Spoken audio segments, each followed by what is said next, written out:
is not going to ruin your business by replacing you. It's the disconnection that sort of happens before the diagnosis. The future isn't AI instead of you. It's more in-person connection, more genuine human depth, more of the things that technology cannot replicate. This is the Born to be Brilliant podcast, helping you harness the habits and unlock the tools to bring you more meaning, vibrance, and the personal power to help you shine like the diamond you are. I want to open today's episode with something a little more direct than usual because I think this particular conversation is overdue and I'm not sure enough people are having it, honestly.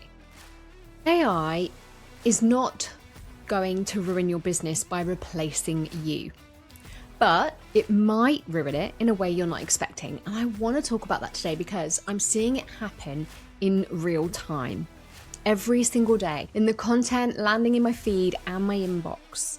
And I think if you're not paying attention to this yet, then now is the time to start. Right now, when it comes to AI, most people in business fall into one of three camps. So let's look at what those are. Firstly, you've got the avoiders, the people who are afraid of it, who feel like it's going to take their role, replace their value, or make what they do redundant. They're keeping their distance and hoping the whole thing either goes away or becomes somebody else's problem. There are the resistors, the people who've made a more principled decision to opt out. They're not using it. They don't want to use it. And they're carrying on as they were, which is fine. And here's something that might surprise you. In the short term, these people are actually in a safer position than the third group, because the third group is the one I want to talk about today. These are the people who are using AI, which is absolutely the right instinct, but they're using it in a way that's gradually eroding something they've worked really hard to build. Now, before I go any further, I want to be clear that I take my hat off to anyone who's learning and experimenting with this, trying things, making mistakes, figuring out what works. That's genuinely better than not engaging at all. I always say, fail fast, fail forward.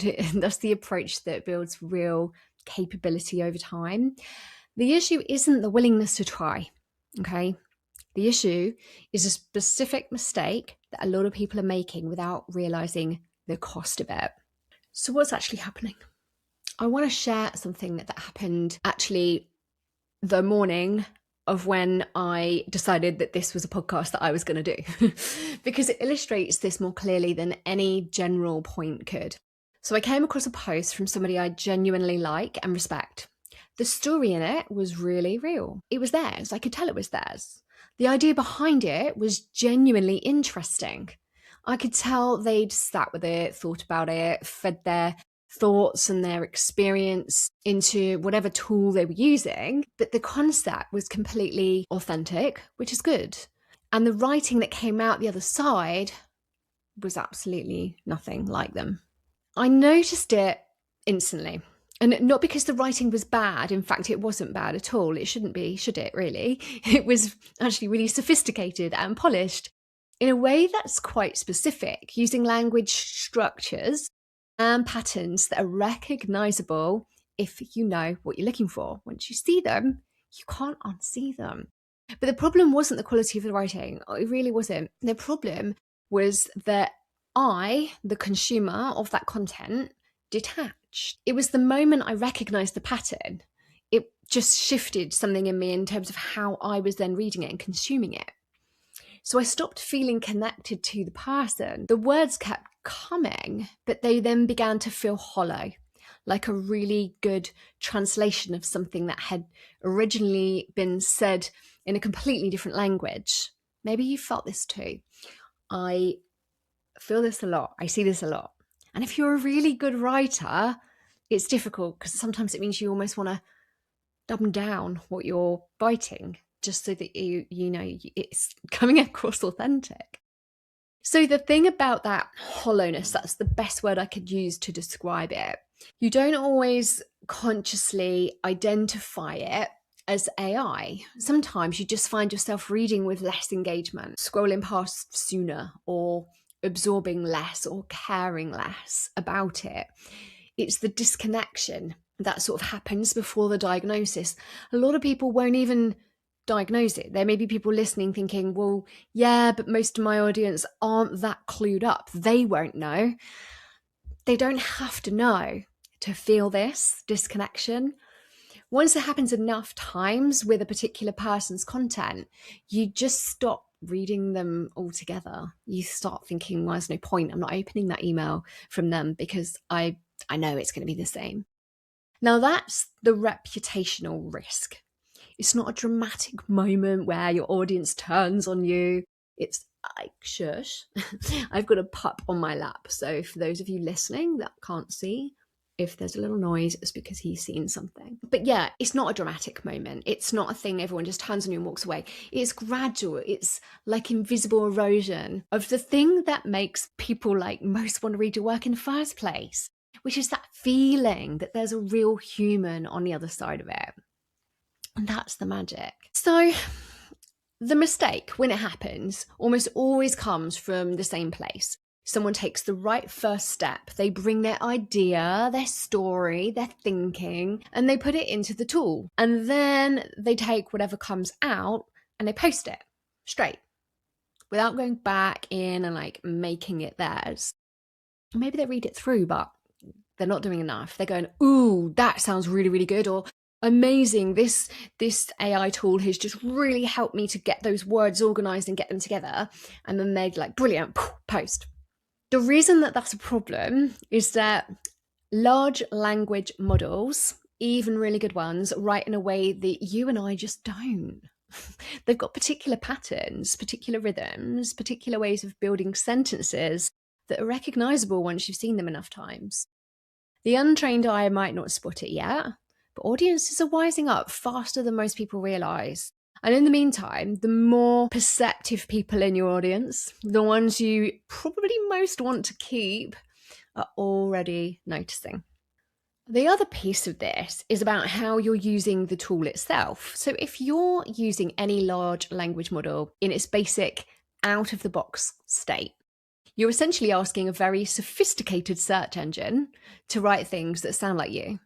And it can't. It doesn't know you. It knows the internet. You may as well just Google.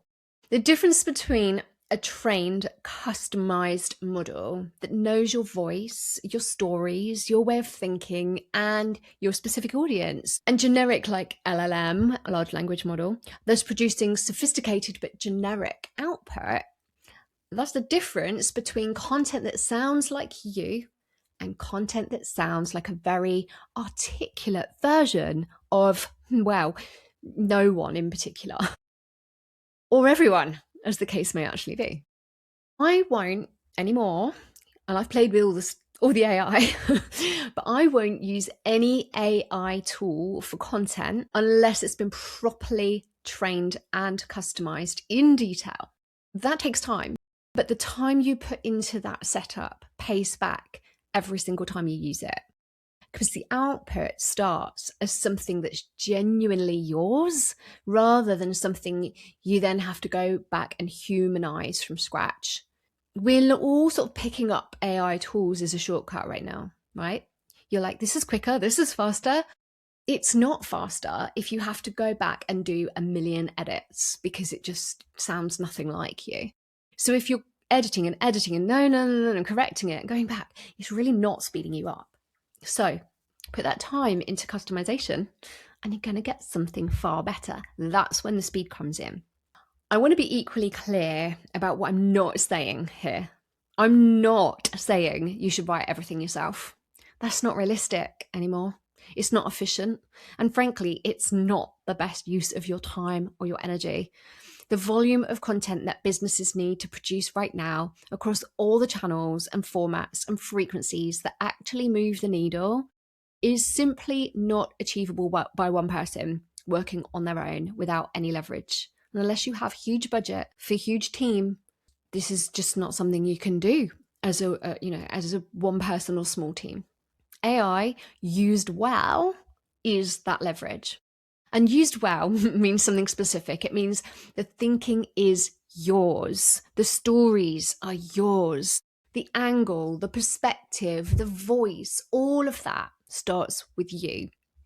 The tool then helps you build it out, structure it, scale it, produce it at the volume that you actually need. And then you go back in and make sure the output genuinely sounds like the person who had the idea in the first place. That loop, your thinking, intelligent amplification, your voice on the output, that's the model that works. So that's the one that lets you show up consistently and at volume without sacrificing the human quality that makes people actually want to read you, hear you, consume your stuff. The future isn't AI instead of you. It's more in-person connection, more genuine human depth, more of the things that technology cannot replicate, alongside more automation, more leverage, more systems working intelligently in the background, so your human energy goes where it actually matters. Both of those things together, not one or the other. So, where does this leave you? If you're in the avoiding or resisting camp, my honest message is that the longer you stay there, the harder the transition becomes. AI literacy, understanding how to use these tools effectively and ethically, is becoming a fundamental business skill in the same way that social media became one, like, I don't know, a decade ago or more than that. In fact, I remember doing RSA 1 and 2 word processing. Geez, like that used to be an essential thing to just go out there into the world with that skill. AI literacy is now that. And it's not because it's trendy or fad. It's because the efficiency and the leverage that it provides to the people using it well is real, and it compounds over time. So if you're in the using it camp, good for you. And the question worth asking honestly is, what's coming out the other side of that process? Does it sound like you? Would someone who knows you recognize it as yours? Would you be comfortable if someone asked whether AI had written it? And if the answer to any of those is no, the solution isn't to stop using it. I don't want to make you run away from it. It's to change how you're using it. Train the tool properly. Put more of yourself into the input. Go back into the output and make it yours before it goes anywhere near your audience or the public. Your reputation is the most valuable thing your business has. It's built over years and it's eroded much faster than that. The content you put out under your name is either building it or it's quietly chipping away at it in the background. And right now, in a landscape where AI generated content is just going crazy faster than we can even process it, the people who get the integration right, who figure out how to produce at volume without losing their voice, those are the ones who are going to stand out.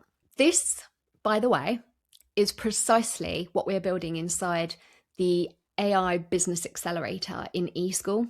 It's something I've been really passionate about bringing forward for you. So it just helps you with all of this. It's not a general introduction to AI tools.